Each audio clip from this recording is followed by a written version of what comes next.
السلام علیکم ناظرین، میں ابیزر اور آپ دیکھ رہے ہیں پروگرام عوام کی آواز۔ ناظرین، رمضان کا بابرکت مہینہ جیسے ہی آمد ہوتی ہے، رمضان کی اشیاء خورد و نوش کی جو قیمتیں ہیں وہ آسمان کو جا پہنچتی ہیں، اور ریڑھی بانوں سے جب بات کی جاتی ہے تو وہ منڈی پر الزام لگا دیتے ہیں کہ پیچھے سے جو آنے والا مال ہے منڈیوں میں وہ مہنگا مل رہا ہے، جس کی وجہ سے اشیاء خورد و نوش کی قیمتیں جو ہیں وہ بڑھا دی گئی ہیں۔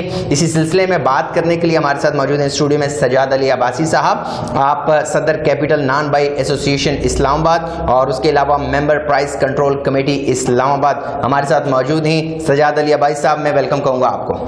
بہت شکریہ اویس زر صاحب، اور میں اسپیشلی شکریہ ادا کرتا ہوں A29 نیوز کا کہ جنہوں نے ہمیں وقت دیا۔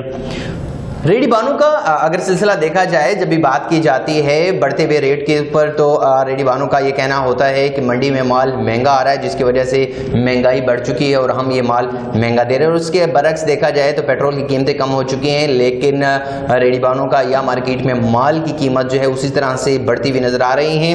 کیا کہتے ہیں پرائس کنٹرول کمیٹی؟ جب ریڑھی والوں سے پوچھا جاتا ہے، جرمانہ کیا جاتا ہے، تو ان کی آہو پکار یہ ہوتی ہے کہ ہمیں مہنگا مل رہا ہے جس کی وجہ سے ہم مہنگا بیچ رہے ہیں۔ یہ سلسلہ آخر ہے کیا کہیں گے ہمارے ساتھ موجود سجاد علی عباسی صاحب؟ جی، ہوتا اس طرح ہے ویس بھائی کہ منڈی سے جو چیز خریدی جاتی ہے اس کو جب ریڑھی بان یا دکاندار اپنی دکان تک لے کے جاتا ہے تو اس کا جو اس کے درمیان اخراجات ہوتے ہیں وہ، اور اس کے بعد اس کی دکان کے کرائے، اس کے ایکسپنسز ہوتے ہیں، دیگر کاریگروں کی تنخواہیں، یہ چیزیں ملا کے اس کو ایک مناسب سی اگر کوئی پروفٹس اس کو دی جائے تو اس کے لیے بیسٹ ہوتا ہے۔ تو اگر دیکھا جائے ہمارے پاس یہ چیز، یہ بات سننے کو ملتی ہے کافی مہنگی، اور ایک ہی پروڈکٹ جو ہوتی ہے اس کے مختلف پرائزز ہوتی ہیں۔ کیا کہتے ہیں کہ اگر پروڈکٹ ایک ہے، کوالٹی ایک ہے، تو پرائزز مختلف کیوں؟ دیکھیں جی، یہ اس طرح ہوتا ہے کہ اسلام آباد میں 3 ریٹ لسٹیں جاری ہوتی ہیں، ایک منڈی کی ہوتی ہے، ایک ضلع اسلام آباد کی ہوتی ہے، اور ایک جناح سپر اور سپر مارکیٹ کی ہوتی ہے۔ تو اس میں یہ ایکسپنسز کا تھوڑا سا مسئلہ ہوتا ہے، کرایوں کا۔ تو بعض جگہ پہ یہ چیز دیکھنے کو ملی ہے کہ ریڑھی بان زیادتی کرتے ہیں پبلک کے ساتھ، اور اکثریت سے اگر دکانداروں کا چیک اینڈ بیلنس جس طرح اسٹرانگ ہے اسلام آباد میں، اگر دیگر شہروں میں ہو تو شاید یہ ریت کم ہو جائے۔ صحیح۔ نان بائی ایسوسیشن کے آپ صدر ہیں، دیکھا یہ گیا ہے کہ پی کے سائٹ کے اوپر موسٹلی دیکھا جاتا ہے کہ جو روٹی ہوتی ہے، جو نان کا جو آٹا ہوتا ہے، اس کو تول کر دیا جاتا ہے، اس کی میئرمنٹ کر کے، اور اس کے بعد روٹی بنائی جاتی ہے، لیکن یہاں پر پنجاب یا اسلام آباد میں مجھے ایسا کہیں پر دکھائی نہیں دیا۔ اس کا کیا سلسلہ ہے اور کیا فرق ہے ان دونوں سسٹمز میں؟ دیکھیں جی ویس بھائی، اس طرح ہے کہ اسلام آباد میں جو روٹی اور نان 2 چیزیں بنتی ہیں، ایک روٹی ہوتی ہے جو لال آٹے سے بنتی ہے، ایک نان بنایا جاتا ہے جو اسپیشل فائن آٹے سے بنایا جاتا ہے۔ تو نان کا ریٹ تو فوڈ ایکٹ میں میرے خیال سے ہے ہی نہیں، کیونکہ وہ لگژری آئٹم ہے۔ روٹی کا جو ریٹ ہے وہ اسلام آباد میں ہے، اور اس کا 120 گرام وزن ہے اور 10 روپے کی روٹی ہے۔ تو KPK میں آپ بات کر رہے ہیں تو KPK میں مکس آٹے کی روٹی بنتی ہے اور ایک ہی چیز بنتی ہے، وہاں پہ نان، وہاں پہ روٹی کا کوئی کنسیپٹ نہیں ہے۔ اس کو اس وجہ سے وہاں کی گورنمنٹ نے وزن کروا کے ایک مختصر ریٹ دیا ہوا ہے، مخصوص اس ریٹ کے حساب سے وہ بیچ رہے ہیں، کیونکہ وہاں پہ ایک ہی پروڈکٹ ہے، صرف نان، وہاں پہ روٹی نہیں ہے پتیری، اس وجہ سے وہاں پہ اس کو مکس کر کے بناتے ہیں، اور اس کو گورنمنٹ نے ایک وزن کر کے ریٹ دیا ہوا ہے، اس حساب سے وہ اس کو بنا کے بیچتے ہیں KPK میں۔ قیمت کی اگر بات کی جائے قیمتوں کی، باقی تمام تر ممالک میں ہم دیکھتے ہیں جیسے رمضان آتا ہے، اگر وہ ملک مسلمان بھی نہیں ہیں، مسلم ممالک بھی نہیں ہوتے وہ کنٹری، لیکن اس کے باوجود وہ پیکیجز اور وہ ڈسکاؤنٹ کا اعلان کرتے ہیں، وہ سیل لگا دیتے ہیں بیکاز آف رمضان۔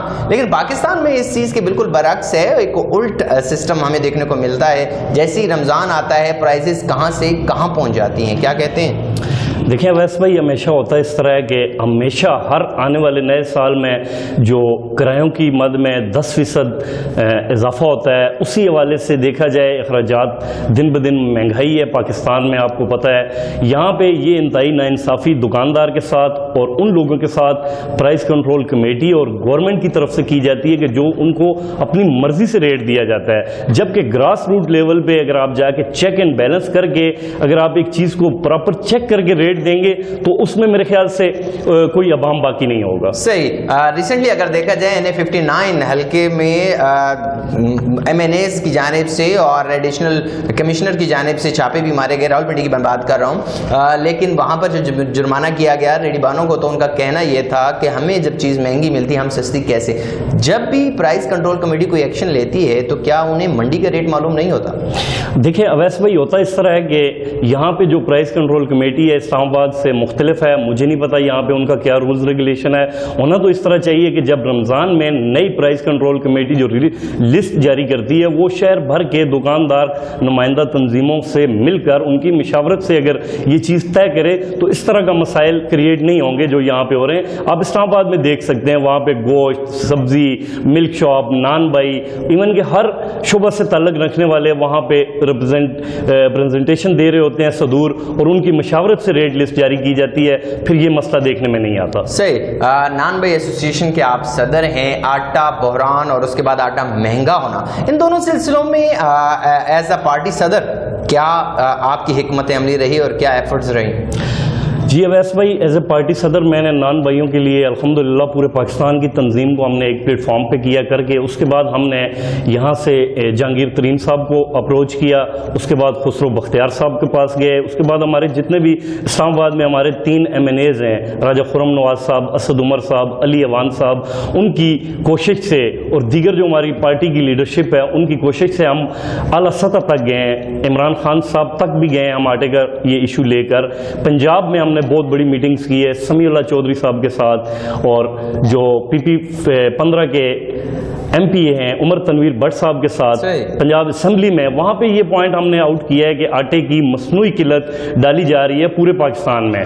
یہ جو ذخیرہ اندوزوں نے یہ جو انہوں نے ایک مصنوعی قلت پیدا کر کے بحران ڈالا ہوا تھا, اس کی بیسک جو وجہ تھی وہ ہم نے پنجاب اسمبلی میں ایک میٹنگ کی تھی جو پنجاب کے فوڈ منسٹر تھے سمیع اللہ چودھری صاحب کے ساتھ, اور انہوں نے اس چیز کو عام کیا تھا کہ واقعی یہ ایک بہت بڑا مافیا ہے جو ملک میں اس طرح کی پینک کریٹ کر رہا ہے, جس کی وجہ سے مڈل کلاس کے لوگ یا اینڈ یوزر تک یہ چیز جب مہنگی پہنچتی ہے تو اس کا خمیازہ پورے پاکستان میں لوگوں کو بھگتنا پڑتا ہے. غریب اس چکی میں پستا ہوا دکھائی دیتا ہے. کیا کہتے ہیں کہ ملک میں قانون صرف غریب کے لیے ہے؟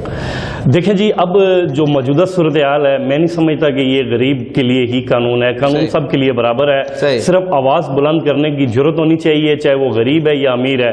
میں تو یہ سمجھتا ہوں یہاں پہ اس وقت موجودہ صورتحال میں اتنی امیر کی نہیں سنوائی ہوتی جتنی غریب کی ہو رہی ہے. غریب کی سنوائی ہو رہی ہے, امیر کی سنوائی اور غریب کی سنوائی اس وقت برابر ہے, یہ کہنا ہے سجاد علی عباسی صاحب کا. کرونا وائرس وبا ایک مشکل ایک جنگ, نان بائی ایسوسی ایشن نے کیا کیا اس دوران جہاں پر تمام تر جو عوام تھی وہ مشکل کا شکار تھی؟ جی اویس بھائی, الحمدللہ کیپٹل نان بائی ایسوسیشن اسلام آباد میں سب سے پہلے تو ہم نے 2700 ماسک اور 1500 کے لگ بھگ ہینڈ سینیٹائزر ہم نے اپنے تندوروں پہ اپنے ورکرز کو اپنے کاریگروں کو دیے. اس کے بعد ہم نے انتظامیہ کے ساتھ مل کر ایک SOPs بنائی جس کے تحت ہم نے اسلام آباد میں تندور کھلوائے, اور جس کے بعد پورے پاکستان میں تندور ابھی تک کھلے ہیں. اس کرونا وائرس کی وبا کے موجودہ صورتحال میں بھی تندور کھلے ہیں الحمدللہ. صحیح, تندور کھلی رہے صبح شام, اور تمام تر ضرورت کی اشیاء جو تھی وہ میسر تھی تمام تر عوام کو. پرائز کی بات کی جائے, ہمارے پاس 2 ایشو یہاں پر, نان بائی ایسوسی ایشن اور دوسری جانب ممبر پرائز کنٹرول کمیٹی اسلام آباد سجاد علی عباسی صاحب ہمارے ساتھ موجود ہے. اور میرے خیال سے اس سے اچھا موقع نہیں ہوگا. کب یہ انفلیشن ریٹ گرے گا, کب سستی چیزیں ہمیں دیکھنے کو ملیں گی, کیا کہتے ہیں؟ کیونکہ آج بھی جو کھانے پینے کی اشیاء ہیں, جو سبزی کی ریٹ ہیں, جو گوشت کے ریٹ ہیں, کافی ہائی چل رہے ہیں. کیا کہیں گے کب ہمیں سستی چیزیں دیکھنے کو ملیں گی؟ دیکھیں جی, انشاءاللہ اویس بھائی امید ہے بہت اچھے کی. آنے والے وقت میں پاکستان میں انشاءاللہ جس طرح ورک کر رہی ہے پاکستان تحریک انصاف کی گورنمنٹ اور ان کی تمام لیڈرشپ اور جتنے بھی ان کے ورکرز ہیں, اس حساب سے اگر وہ کام کرتے رہے تو انشاءاللہ آنے والے 2-4 یا 6 ماہ کے اندر اندر آپ کو بہت بڑی انشاءاللہ فرق نظر آئے گا مہنگائی میں انشاءاللہ. صحیح, پیٹرول کی قیمت کم ہو چکی ہے تو باقی پرائزز کیوں نہیں گر رہی ہیں؟ پیٹرول, ڈیزل, گیس, ہر ایک چیز سستی ہوتی بھی نظر آ رہی ہے, لیکن کھانے پینے کی اشیاء اسی طرح سے آپ و تاب کے ساتھ اپنے ریٹ کو آسمان کی طرف بڑھاتے ہوئے نظر آ رہے ہیں. لوگ کیا کہیں گے؟ جی اویس بھائی, پیٹرول کی قیمت سستی ہوئے تقریباً ابھی 4 سے 5 دن ہوئے ہیں. انشاءاللہ اس کے مراکات چند دنوں میں آپ کو نظر آنے شروع ہو جائیں گے. جیسے کہ ہر جگہ پہ آج کل کرایوں کے حوالے سے رولا لگا ہوا ہے کہ جو